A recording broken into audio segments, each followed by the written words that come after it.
Bienvenue sur Sportmed TV et le podcast Comme un seul homme, l'émission qui débriefe l'actualité de l'Olympique de Marseille, mais qui élargit le débat également. On se retrouve aujourd'hui en compagnie de Eddy et Boris. On va tout d'abord revenir sur ce match contre Lorient dimanche dernier, avec une belle victoire, une victoire flatteuse, mais une victoire qui compte et qui va aider à préparer sereinement les 2 chocs à venir, même les 3 chocs à venir, puisque ce jeudi, ce sera le déplacement à Rome pour le compte de la 3e journée de la Ligue Europa face à la Lazio, puis la réception du PSG au Stade Vélodrome dimanche, et dans la foulée, le match en retard face à Nice mercredi 27 octobre. Eddy, tout d'abord, on va revenir un petit peu sur cette victoire face à Lorient. Qu'est-ce que tu en retiens principalement ? Alors, j'en retire dans un premier temps les 3 points. Je pense qu'on était dans une situation où les 3 points devenaient obligatoires, même si avec l'OM, tu joues la plupart des matchs pour les gagner. Il y a une obligation de résultat. D'autant plus avec les 2 défaites à Lille et contre Lens, on s'est retrouvé dans une situation extrêmement tendue où les premiers doutes sur le projet ont commencé à émerger un peu et pas mal de personnes se questionnaient également sur les compositions de Sampaoli. Je dois dire que sur l'ensemble du match, je suis assez satisfait malgré le fait que nous étions dans une situation compliquée en début de match. Je me trouvais un peu tendre en fait dans les contacts, ce qui a entraîné d'ailleurs le premier but des Lorientais sur une perte de balle de Bouba Camara. Le doute s'est vite installé après dans l'équipe. J'ai trouvé qu'on avait du mal à faire redémarrer la machine malgré un début de match qui était plutôt intéressant, où on a revu du jeu. Par contre, j'aimerais qu'on mette un petit éclairage sur un joueur qui est Dimitri Payet. Dimitri Payet, lorsqu'il est dans une forme, comme, la forme, d'hier soir, c'est assez exceptionnel. C'est un joueur qui est capable de te faire, bouleverser un match à lui tout seul. Ses prises de balles, sa capacité à, travailler les coups de pied arrêtés et finalement, on l'a encore vu hier, sa combinaison, avec Milik, malgré qu'on est à peine au 2e match de Milik et que c'est la première fois qu'ils sont alignés ensemble depuis, plusieurs mois. On voit que c'est ce type de joueur où tu te retrouves dans des matchs, en difficulté qui feront la différence. Boris, un petit mot sur le match de Munich dimanche contre Lorient ? On a vu que c'était un joueur qui a manqué qui manquait de rythme. Je trouve que Alors, au niveau des appels, on l'a vu qu'il était toujours. Je pense que vous, du stade, enfin pour ceux qui étaient du stade, ça devait être encore plus flagrant qu'à la télé. On voit qu'il est en permanence en train de demander le ballon dans la profondeur. Donc ça, c'était plutôt rassurant, puisque physiquement, on voyait qu'il avait quand même les cannes. Après, je trouve que dans ses déviations, dans son jeu dos au but, il s'est clairement fait un peu manger. Mais je n'en doutais pas que dès qu'il allait avoir une occasion, il était capable de la mettre au fond, et ça n'a pas manqué. Il a eu une occasion, il l'a mis. Donc je pense que déjà, il va falloir que l'équipe se réhabitue de jouer avec un 9, puisqu'elle jouait avec sans numéro 9 depuis. Et je pense que c'est de bon augure. C'est de bon augure. Surtout avec un Dimitri Payet qui aime ce genre de joueur qui sait jouer au ballon. Et un joueur qui s'affirme de semaine en semaine comme le véritable leader naturel de ce groupe. Matteo Guendouzi, encore auteur d'une prestation assez exceptionnelle ce dimanche. Eddy, est-ce qu'on peut affirmer aujourd'hui que Matteo Guendouzi et l'Olympique de Marseille étaient faits pour se rencontrer ?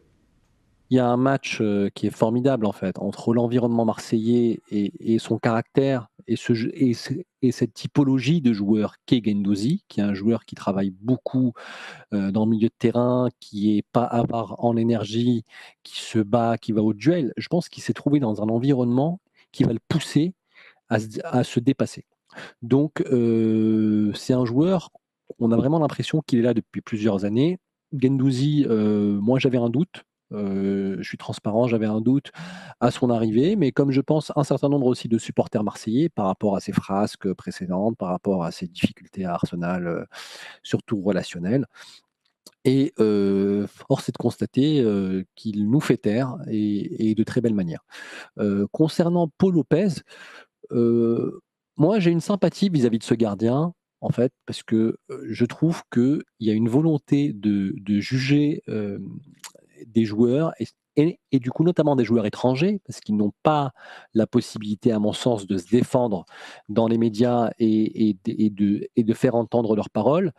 Heu, Tout de suite, il m'a tiré de la sympathie et c'est pas non plus un charlot, hein. C'est un joueur qui a, de très, très belles capacités de jeu au pied, même si parfois il a été fébrile. Mais quand on joue pas pendant plusieurs mois suite à une blessure pour retrouver le rythme, c'est très, très compliqué. Je mets au défi, tous les commentateurs et tous les consultants qui s'offusquent du fait que Mandanda ne joue pas, de prendre la place de Paul Lopez et de retrouver un rythme après plusieurs mois. Et honnêtement, et je le dis en tant que supporter marseillais, j'ai beaucoup de respect, pour Steve Mandanda, mais cette opération de communication et de lobbying, je trouve le dessert. Le dessert parce qu'elle n'est pas à la hauteur de l'homme, qui devrait être pour l'Olympique de Marseille et je trouve que c'est plutôt, se rabaisser que de vouloir, discréditer, les, performances d'un collègue sous principe qu'on ne comprend pas le fait, d'avoir été mis de côté. Bah, écoute, j'ai l'impression que c'est en train un peu de se tasser et hier, il a quand même un peu fait taire ses détracteurs. Je trouve qu'il a été décisif à un moment clé du match en plus. Après, je pense que c'est tout à fait compréhensif que Mandanda, bah, comme tout compétiteur, n'aime pas se retrouver sur le banc, donc qui faisait la gueule. Voilà, c'est humain. Hier, il avait retrouvé le sourire. Peut-être qu'il a compris aussi que c'était l'intérêt de l'équipe avant tout. Pour le moment, personnellement, j'ai l'impression que ça se tasse. Peut-être qu'il a voulu jouer un peu de ses influences pour pouvoir récupérer sa place, mais bon, ça fait pchit. On pense que c'est en train de se tasser et hier, les parades décisives vont certainement mettre encore plus en confiance Paul Lopez et c'est de bon augure pour la suite. La suite, justement, c'est ce déplacement à Rome face à la Lazio en Ligue Europa, face à une équipe de Maurizio Sarri très joueuse qui vient de battre le champion d'Italie en championnat 3-0. Puis c'est cette réception du PSG, un PSG qu'on ne présente plus. Où en est l'Olympique de Marseille? L'OM est-il prêt pour ces grandes batailles, Eddy? Alors, c'est une très bonne question parce que je pense que les qualités, cet effectif les a, d'un point de vue technique, d'un point de vue talent. Je pense que honnêtement, cette année, il y a la place pour faire quelque chose contre des équipes de ce calibre. Néanmoins, lorsqu'on a ce type de philosophie et on en discutait hier en off, avec notamment, 2-3 personnes autour du média, c'est que lorsqu'on a une philosophie aussi ambitieuse qu'on peut, assimiler à ce que fait un peu City dans le jeu, à ce que fait un peu le Bayern, à ce que fait un peu des équipes dominantes. Tu ne peux pas avoir un déchet dans le jeu qui est celui de l'Olympique de Marseille sur plusieurs matchs. Parce que tu te mets automatiquement en danger. Sur n'importe quelle phase de jeu, les plus bénignes qu'elles soient, tu te retrouves dans des situations où tu dois gérer des vagues que tu ne peux pas gérer. Donc l'équilibre défensif, le déséquilibre pardon, défensif, il est assumé. Ça, je pense qu'on a tous accepté ce principe-là. Néanmoins, derrière, dans la capacité technique à faire tourner le ballon et dans la capacité à pouvoir aller de l'avant de façon propre, il faut être au niveau également. Parce que sinon, on se retrouve dans des situations qui vont être des situations extrêmement compliquées à gérer pour le bloc défensif. Et du coup, par conséquent, le projet sera complètement euh, remis en cause, alors que ce n'est pas un problème de projet, c'est un problème de bien faire les choses devant et bien faire les choses autour de nos capacités à garder le ballon. Donc je pense qu'il y a de la place pour faire des résultats contre la Lazio et contre Paris, mais il faut être irréprochable d'un point de vue technique et il faut être beaucoup plus tueur surtout parce qu'on a une problématique liée à l'efficacité dans cet effectif. Si on regarde les matchs, on a la capacité de tuer les matchs très tôt dans la partie. Et c'est ça qui est un peu dommage en fait. Boris, selon toi, cet OM version Sampaoli a-t-il le bon profil pour venir tenir la dragée haute à des grosses cylindrées comme le PSG ce dimanche? On entend souvent, oui, si on joue tactiquement comme on joue les derniers matchs contre le PSG, ça va pas passer. En même temps, ça fait des années que ça passe pas. Où on joue avec souvent un OM timide, qui est retranché derrière, qui arrive à se créer tout juste une ou deux occasions dans le match. Franchement, je préfère qu'ils... Ça m'énerve de parler comme ça, mais bon, s'ils doivent perdre, je préfère qu'ils tentent quelque chose, qu'ils jouent comme ils jouent leur football, avec ses idées de jeu, ses idées. Et voilà, et si ça fonctionne pas, et du moment qu'on a toujours dit à Marseille, du moment que les joueurs ils mouillent le maillot, le reste, on leur excusera. Donc voilà, du moment qu'ils mettent la même envie, la même intensité, le résultat, je sais pas après, comme tu dis, si ça convient à la majorité des supporters. Ça, c'est une bonne question, mais en tout cas, j'ai toujours entendu à Marseille, du moment que tu mouilles le maillot, on t'excusera. Donc, à voir. Effectivement, on ne peut pas reprocher à cet OM de ne pas mouiller le maillot, on ne peut pas lui reprocher son enthousiasme, son envie, son jeu porté vers l'avant, ravi pour le moment les aficionados de l'Olympique de Marseille. Finalement, la seule critique valable aujourd'hui concernant la gestion du groupe par le coach argentin, ça serait peut-être de ne pas placer toujours les joueurs à leur véritable poste. Est-ce que tu es d'accord avec ça, Maurice? Mais oui, effectivement, c'est sûr que par moment, il y a des joueurs qui jouent pas effectivement à leur poste. Mais enfin, je trouve pas que ça soit non plus un énorme handicap ou flagrant, flagrant. Hier, Gay, il rentre à un quart d'heure de la fin, il rentre à gauche, bah ouais, pour bétonner, comme combien d'entraîneurs l'a fait des fois, de fermer des couloirs et de mettre des joueurs un peu plus, qui sont pas forcément à leur poste voilà, pour fermer boutique, comme on disait. Euh, Est-ce qu'il a un vrai latéral gauche qui puisse jouer dans cet effectif, sachant qu'à ma vie, on sait, on a l'impression qu'il a disparu. Hier, Lirola, donc je pense qu'on peut aussi dire Lirola hier qui joue ailier, mais bon, Under était suspendu. Luis Enrique, c'est pas non plus extraordinaire quand il a eu sa chance. Et on sait que Lirola est capable aussi d'apporter par ses centres ou sa dernière passe. Donc oui, je pense que par moment, oui, c'est vrai, notamment le match à Lille, comme on disait, où je pense qu'il m'a inventé un Rongier numéro 10. Enfin, voilà. De temps en temps, oui, il a des lubies, mais en même temps, si c'était Ancelotti ou Klopp, ça se serait aussi sans Pauli. C'est aussi, voilà, on a l'entraîneur qu'on a, et avec ses défauts et ses qualités, moi, pour le moment, ça me satisfait. Finalement, Boris, est-ce qu'on n'est pas un peu trop sévère, un peu trop impatient avec cette équipe, avec ce groupe dont on rappelle qu'il a été renouvelé à 80% à l'intersaison, avec qui plus est des joueurs qui n'étaient pas tous sur une pente ascendante dans leur carrière, hein. Alors, c'est exactement l'analyse que je me suis faite toute la journée. Je me suis posé la question, à aucun, mis à part pour moi Lille, qui a été une erreur totale tactiquement et au niveau de la composition de l'équipe, enfin, voilà, qui a été un raté, même au niveau de l'envie. Voilà. Mais le reste, bon, allez, Angers, où il y a eu un gros turnover, mais globalement, tu as deux grosses occasions où deux tête à tête, tu peux te retrouver à gagner le match, même avec un gros turnover.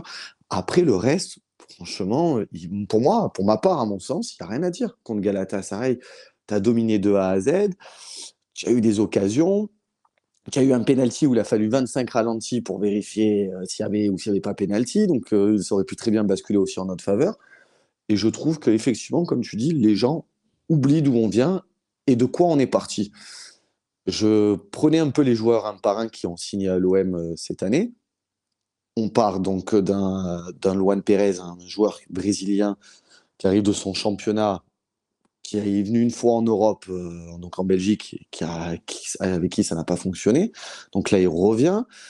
On a alors Saliba, je mettrais Saliba et Guendouzi à part parce que eux, pour moi, c'est vraiment deux gros joueurs et c'est une énigme pourquoi ils n'ont pas réussi à Arsenal. Mais ensuite, on a donc Under qui était à la Roma, qui était à la cave. On a Lopez qui était remplaçant à la Roma. On a un De La Fuente qui joue ses premiers matchs à haut niveau.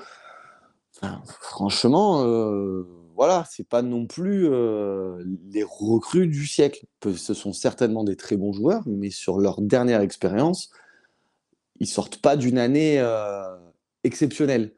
Donc, je trouve qu'on est vachement dur. Je trouve qu'on est vachement dur.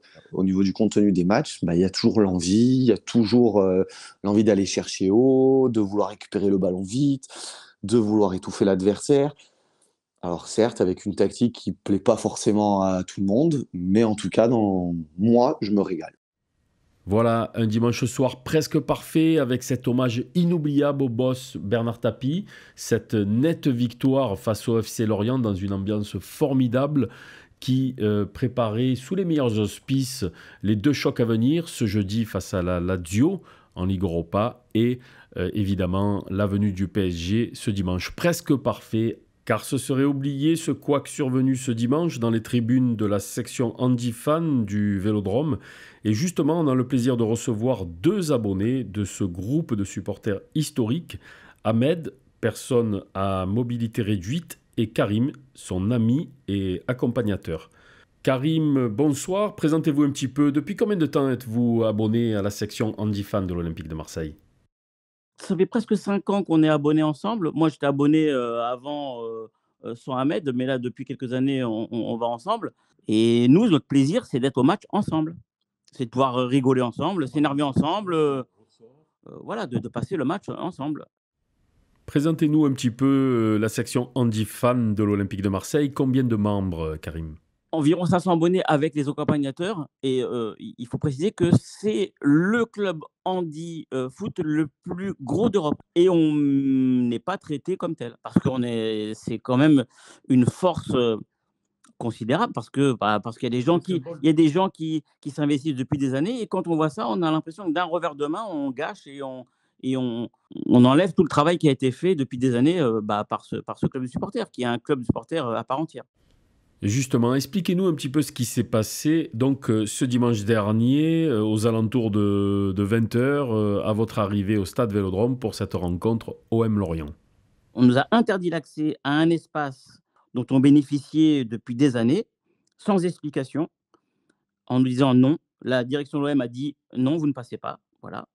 Donc après, en creusant un peu, on a appris un jeu mot conditionnel parce que c'est toujours, vous savez, quand on vous dit quelque chose, j'ai pas la preuve formelle que c'est ça, mais que Heineken a dit qu'il ne voulait plus que les sièges qui se trouvent entre leurs 2 zones soient occupés, et on s'est retrouvé donc sur le côté complètement. Et cette situation, comme il y a eu beaucoup plus de personnes qui se sont retrouvées de ce côté-là et qu'on avait nos nouvelles cartes d'abonnement, on nous a dit voilà vos places. Ta place, c'est là, c'est la 16 pour Ahmed, et la place pour Karim, c'est la 38, et à des espaces complètement différents, avec une distance, comme on le voit sur la vidéo, d'une dizaine de mètres. De votre côté, Ahmed, vous avez identifié les responsables de ce véritable couac. Racontez-nous un peu. Dimanche, on arrive un peu avant le coup d'envoi et on s'apprête à se ranger du côté des espaces où on va se mettre d'habitude au niveau de Gannet Centre, au-dessus de la tribune dite Heineken. Et on se voit donc signifier un refus par le vigile, enfin le préposé à la sécurité, qui nous dit ce soir vous ne pouvez pas passer. Il dit c'est pas moi, on bloque l'entrée, point à la ligne. Donc il arrive un supérieur à lui et il nous dit écoutez, vous n'avez qu'à voir entre Florence, autrement dit la responsable de la sécurité de l'Olympique de Marseille, et René, à savoir M. Poutet, le président de Handi Fan Club. C'est comme ça, vous ne passez pas. Bon. Nous, on ne veut pas avoir de conflit ni de quoi que ce soit avec les gens. Et on essaye de se rabattre sur les places qui sont sur les côtés. Et malheureusement, on est pas mal de personnes en fauteuil roulant. On est serré comme des sardines. Florence Azenbroek, je crois qu'elle s'appelle Azebroek, a pu le constater depuis le poste de sécurité qui est là-haut. Et donc, on a eu nos accompagnateurs. Le vrai souci, c'est qu'on était séparés de nos accompagnateurs. On a parmi les personnes en situation de handicap, des gens qui sont dits tétraplégiques, c'est-à-dire qu'ils ne peuvent utiliser ni leur membre inférieur, ni leur membre supérieur. On en a un qui peut ni boire, ni manger sans l'aide de son papa. Et donc, son papa, lui, était assez loin de lui. Il était en bas. Donc, pour pouvoir l'aider à chaque fois, c'était compliqué. Alors que quand on était au niveau de la tribune Heineken, on avait, ce qui était vraiment bien fait, une place PMR c'est-à-dire pour le fauteuil, et une place accompagnateur juste à côté. Ce qu'il faut préciser, c'est que Ahmed parle de tribune Heineken, mais nous, on est entre. Nous, on n'est pas, on n'empiète ni sur l'espace Heineken, ni dans les tribunes. On est à nos places qui sont bien marquées avec un logo fauteuil roulant. Donc, ce sont des places dédiées aux personnes à mobilité réduite. Et puis, à côté, il y a un strapontin où la personne accompagnatrice peut s'installer. L'accompagnateur ne peut pas s'occuper de la personne qui l'accompagne. Et puis, pour qu'une personne comme Ahmed, qui est tout à fait autonome, nous, on veut regarder le match entre amis. Nous, on vient au stade pour partager un moment entre nous. Et là, on est à 15 mètres l'un de l'autre, donc on ne regarde pas le match ensemble. Il faut mettre des mots sur ce qu'est la réalité du handicap. C'est qu'il y a des personnes, malheureusement, parce qu'elles ont des paralysies, elles bavent. Et donc, c'est-à-dire que la personne va rester avec sa bave pendant 10 minutes, un quart d'heure, sans on puisse venir l'essuyer, la rendre propre pour qu'elle puisse être digne. C'est ça qui s'est passé. C'est ça qui s'est passé pendant ce match-là. Voilà, et après ça, donc, vous êtes évidemment entré en contact, vous nous l'avez expliqué, avec les responsables de la section Handifan, mais pas que. Hein. Vous avez pris le taureau par les cornes et vous êtes passé également par les réseaux sociaux pour vous faire entendre. Expliquez-nous un petit peu. Donc, on a fait cette petite vidéo en espérant que ça bouge. La preuve, là, on est interviewé par vous, donc on est content que ça bouge un peu. On a actionné d'autres moyens. Pour l'instant, je n'ai pas encore de retour, mais on espère qu'il y aura quelques retours de ces autres vecteurs d'information qu'on a essayé d'activer. Moi, je suis un peu chagriné par la réaction de l'OM parce que pour l'instant, il n'y a pas de réaction, ni de Jacques Cardoz, ni de personne d'ailleurs.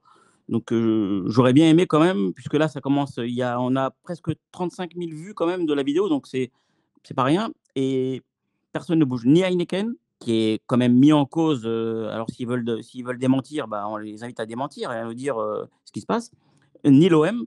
Donc, moi, je suis un peu plus mesuré qu'Ahmed. J'aimerais bien qu'il y ait des gens qui répondent, puisqu'il y a des décisions qui ont été prises, malencontreuses ou pas malencontreuses, mais ça sera à eux de le prouver. Et à ce moment-là, on sera à leur écoute. Dès ce dimanche, une deuxième réception se profile à l'horizon, et non des moindres, hein, puisque c'est la venue du Paris Saint-Germain dimanche au Stade Vélodrome. Du coup, les heures sont comptées. Qu'attendez-vous là, dans les prochains jours, de la part des responsables de l'Olympique de Marseille ? On essaye d'être de vrais partenaires, nous, des gens comme les autres. On s'acquitte d'abonnements d'ailleurs, pour information. On ne vient pas demander la charité ou quoi que ce soit. On s'acquitte d'abonnements annuels auprès de la section Handifan qui reverse à l'Olympique de Marseille ce qu'on leur doit. Et je veux dire, nous, on est là comme tout le monde. Simplement, on veut pouvoir profiter à la fois des installations, surtout des installations et du spectacle sur le terrain. Et chose que dimanche contre Lorient, on a été vraiment parqués. On aurait dit des pestiférés qui étaient là et on avait les mecs de la sécurité qui nous regardaient. Et moi, j'ai trouvé un triste constat. Je n'ai pas voulu m'énerver parce que ça ne sert à rien. Et on a voulu plutôt faire le buzz en sollicitant et en vous remerciant d'être à notre écoute. Et je veux dire, il n'y aura pas que vous, il y aura d'autres personnes. Moi, je sais que M. Poutet, il faut le citer, c'est quelqu'un de très investi pour la cause de Handifan. Et on est là comme tous les supporters et on se tient toujours à carreau, on n'a jamais eu de soucis. Écoutez, on vous souhaite un dénouement heureux d'ici dimanche prochain et en espérant que les conditions de votre accueil soient bien meilleures que le week-end passé. Merci beaucoup, merci Karim, merci Ahmed, on reste en contact et vous nous tiendrez au courant de la suite des événements. Merci beaucoup. Voilà, on l'a vu, des choses à corriger, il y en a bien évidemment sur le terrain, mais pas que. En dehors aussi, il y a des imperfections et nul doute que le club saura remédier à cela. Replongeons-nous sur le rectangle vert.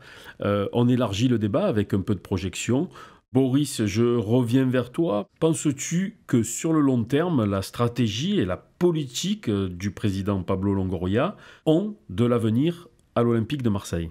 En même temps, le long terme, à Marseille, ça n'existe pas. Quand je vois que déjà au bout de 6 ou 7 matchs ou 8 matchs, on est capable de tout remettre en question et qu'on parle de... Certains peuvent dire il faut le licencier, il faut commencer avec un nouvel entraîneur. Mais le problème, c'est ça, c'est qu'on a toujours de l'impatience. Dès que ça ne fonctionne pas, il faut tout remettre en question. Et c'est vraiment agaçant parce que je trouve qu'il faut une équipe et un projet, ça se fait pas en 10 matchs. Il faut du temps. Il faut du temps. Et notamment quand tu commences une nouvelle saison avec 10 ou 12 nouveaux joueurs. Donc, pour moi, pourquoi pas le projet Sampaoli? Pourquoi pas? Je comprends pas, en fait, le problème, si c'est outre que tactiquement. Pourquoi on ne lui laisse pas le temps, alors qu'on a laissé le temps à d'autres entraîneurs et on s'emmerdait dès le début, alors que là, on s'emmerde pas. Donc pourquoi ne pas y croire en ce projet? Certes, Boris. Eddy, il n'en reste pas moins qu'une épée de Damoclès est suspendue au-dessus du club, non? L'Olympique de Marseille, j'ai envie de te répondre, joue extrêmement gros. Sportivement, mais ça, c'est pas nouveau. L'OM est condamné quelque part. Moi, j'ai cette expression-là. Je dis que ce club est condamné à l'excellence. Malgré lui, malgré ses crises, malgré ses difficultés, c'est entre guillemets heureusement ou malheureusement dans son ADN. Donc il est condamné à l'excellence régulière. Ça, c'est d'un point de vue sportif. Donc effectivement, le club joue gros. D'un point de vue, on va dire, coulisses, en dehors de la partie sportive, le club joue également très gros parce qu'on sait que l'OM a énormément investi cette année sur des joueurs de qualité, que ce soit en transfert ou en prêt avec option d'achat, avec une année où on n'a pas été en Ligue des Champions l'année dernière sans la partie ticketing liée au stade, avec les crises qu'on connaît liées au Covid. Donc les ressources vont finir par se tarir. Donc le club risque de se retrouver dans une difficulté encore plus importante s'il ne va pas en C1, par exemple. Quid de l'avenir de l'Olympique de Marseille si le club n'est pas européen?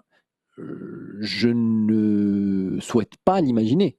Néanmoins, si ça devait arriver, on serait dans une situation potentiellement où le club se retrouverait dans une situation de cessation de paiement éventuellement. Eddy, parmi les échéances importantes à venir, il y a ce passage devant la DNCG à la mi-novembre.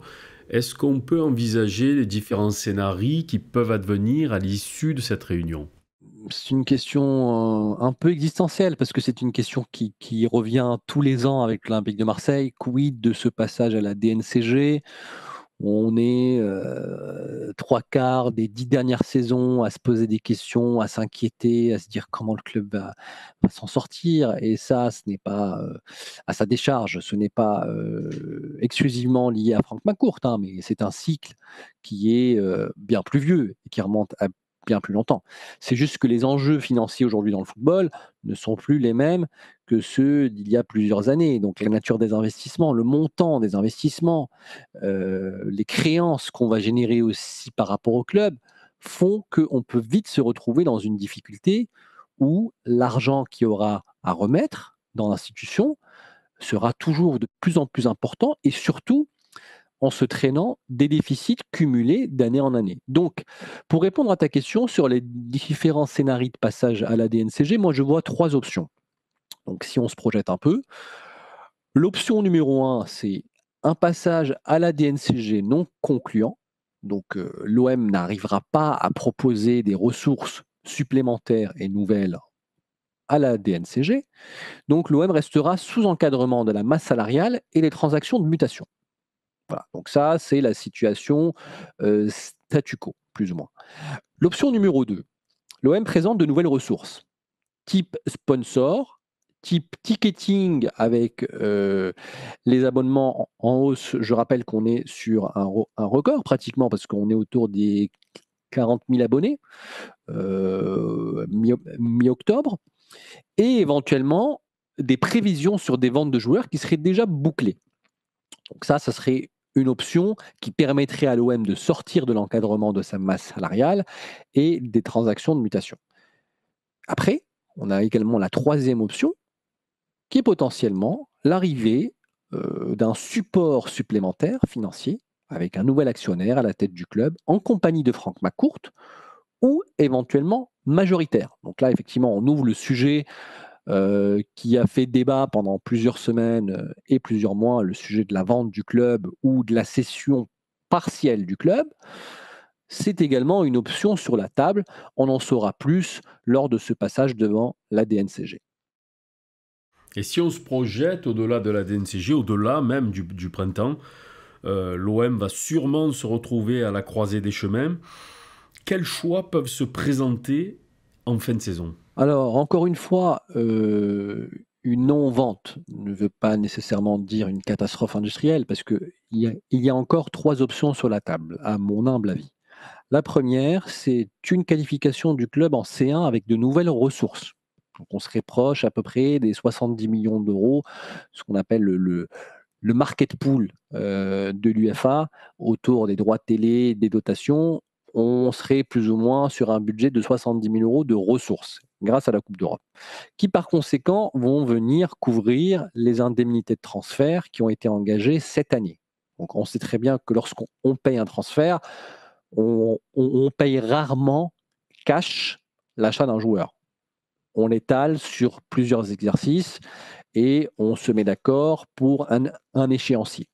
Les premières traites d'échéance des transferts qui ont été conclus durant le mercato dernier vont tomber courant d'année. Donc il faudra bien les financer. Donc une qualification de l'Olympique de Marseille pour la prochaine C1 permettrait de se donner de l'air dans un premier temps, d'enclencher un cercle vertueux avec, en espérant, des qualifications régulières d'année en année et de couvrir les paiements des transferts qui sont provisionnés, qui sont prévus. L'option numéro 2, qui est un peu le scénario catastrophe sportive, on va dire. Il n'y a pas de C1 à la fin d'année. On doit assurer des ventes de joueurs plus ou prou à hauteur de 70 millions, c'est le manque à gagner de la Coupe d'Europe. Plus une obligation d'injection de fonds de la part de Franck McCourt pour justement couvrir les déficits à venir, parce qu'on va générer de nouveaux déficits. C'est pas parce qu'on va vendre à hauteur de 70 millions d'euros que le club repartira de zéro, parce que la vie quotidienne, entre guillemets, du club nécessite également de la financer. Voilà. L'option numéro 3, qui est pour le coup un scénario plutôt catastrophe, mais en dehors du sportif. On a un actionnaire qui ne peut plus payer. Je prends l'exemple de Bordeaux, je prends l'exemple de Lille, je prends l'exemple du Milan, ou je prends l'exemple de l'Inter. C'est des cas concrets où on a eu des actionnaires qui ne souhaitaient plus payer ou qui ne pouvaient plus payer. Les créanciers de ces actionnaires-là ont la capacité de se saisir du club. Donc potentiellement, on est proche d'une faillite dans ce type de scénario. Ce type de scénario ouvrirait naturellement la voie au fonds vautour et du coup à ce qui inquiète l'écosystème des supporters marseillais, que le club finisse un peu comme un espèce de Bordeaux ou un espèce de Lille également, qu'on peut mentionner, et qui serait la proie de nombreux fonds vautours et d'entrepreneurs ou d'actionnaires pas extrêmement solides. Tu le sais, on a le culte de l'homme providentiel à Marseille. Hein. La récente disparition de Bernard Tapie n'a rien arrangé à l'affaire. Elle a même plongé la communauté OM dans une certaine forme de nostalgie. Ne se fait-on pas du mal inutilement à sans cesse ressasser le passé? La nostalgie est-elle fondée? Oui, 100 fois oui, parce qu'on parle de quelqu'un qui a marqué son époque. On est très centré autour de l'Olympique de Marseille, mais il faut préciser que la carrière de Bernard Tapie, il y a 100 vies dedans. Donc il a marqué toute une époque, la génération Laviclair, le cyclisme, le tout est possible. C'est aussi une certaine image de la France qui s'en va avec lui. Le mérite, la débrouille et l'action. Donc cette nostalgie, c'est aussi un peu une part pour certains, de notre adolescence, de notre jeunesse, de notre âge adulte également, qui s'en va. Peut-être cette part du possible, cette part de l'inconnu qui gravit et qui monte les échelles de la société et qui arrive à s'imposer et à être victorieux. Donc la nostalgie, elle est fondée et elle est tout à fait saine pour ce type d'individu. Est-ce qu'aujourd'hui c'est encore possible?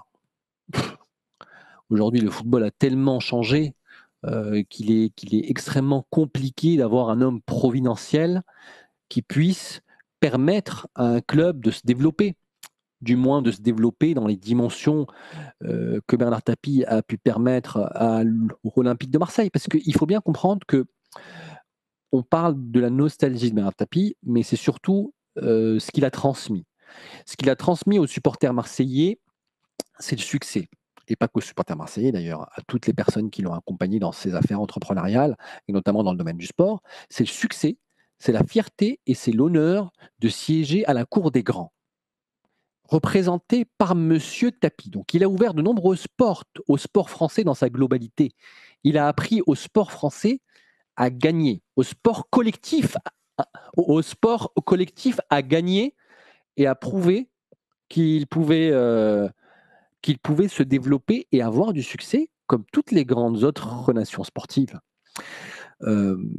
Pour faire le parallèle un peu dans le foot actuel avec les différents hommes providentiels qu'on voit, moi j'ai juste un parallèle ou deux que je peux donner. On peut donner effectivement le parcours de Roman Abramovich avec Chelsea. Néanmoins, ça reste à nuancer parce que Roman Abramovich est un proche du pouvoir russe. Donc les facilités ont été mises en place pour lui permettre certaines choses.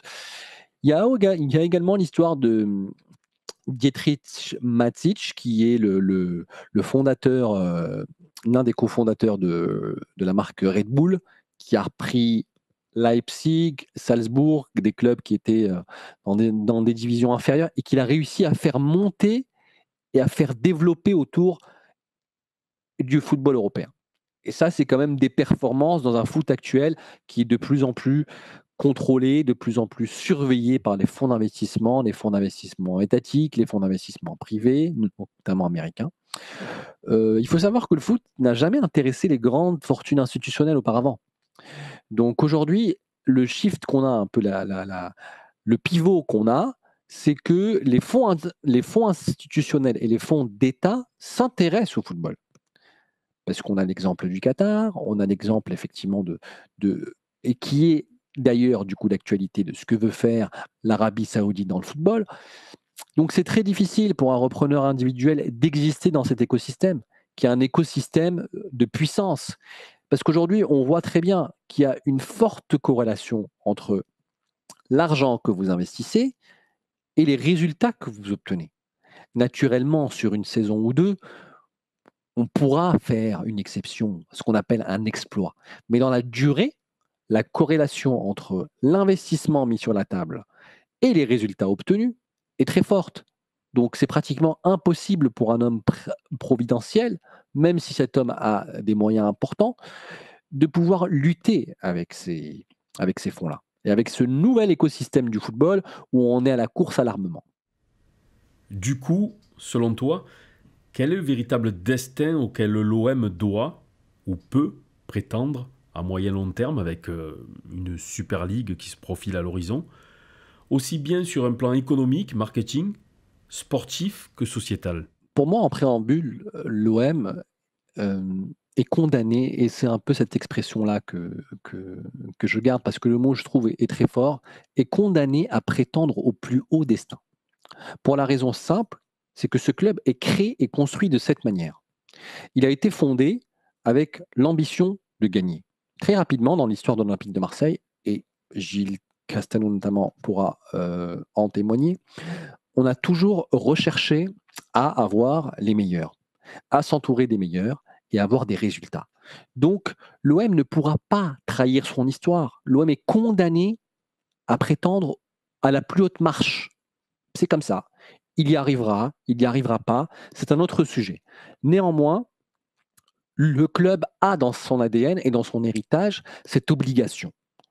Une fois qu'on a évoqué et évacué cet élément lié à l'ADN du club, nous sommes ramenés à une réalité économique dans le monde du foot, où sur la durée, comme j'expliquais au préalable, il existe un lien extrêmement fort entre l'investissement et les résultats.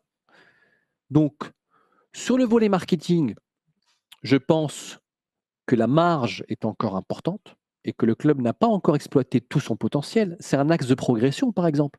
Lorsqu'on voit aujourd'hui les supporters de l'OM autour du monde, lorsqu'on voit la capacité du club à engager, que ce soit d'un point de vue sociétal, que ce soit d'un point de vue économique, des acteurs locaux, mais éventuellement aussi des grandes entreprises françaises, on se dit qu'il y a une marge pour pouvoir faire quelque chose d'intéressant dans la durée et développer cet axe-là de progression.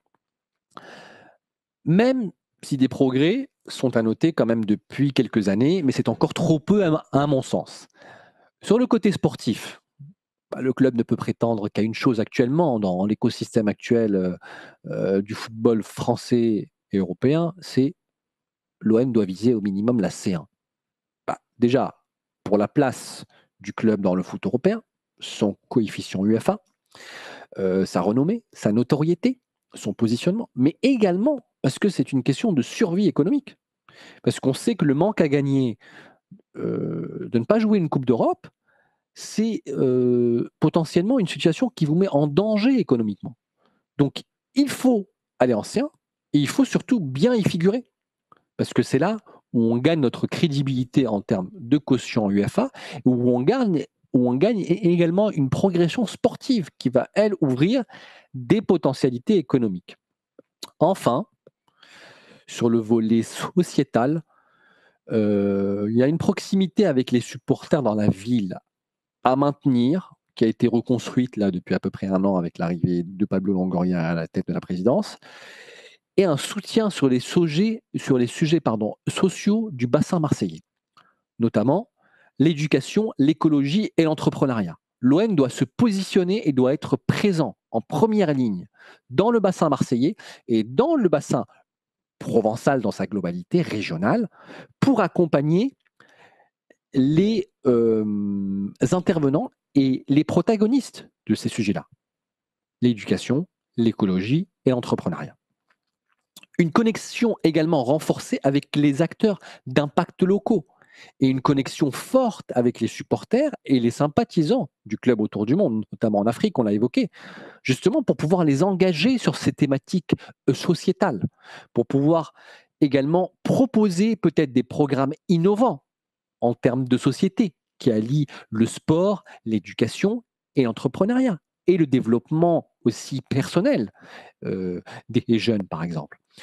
Donc, il y a un certain nombre de sujets, de challenges à relever pour l'OM en tant qu'institution, par le sportif, mais également par ce que doit être une institution sportive, mais aussi une institution qui a sa place dans la société et qui doit être acteur.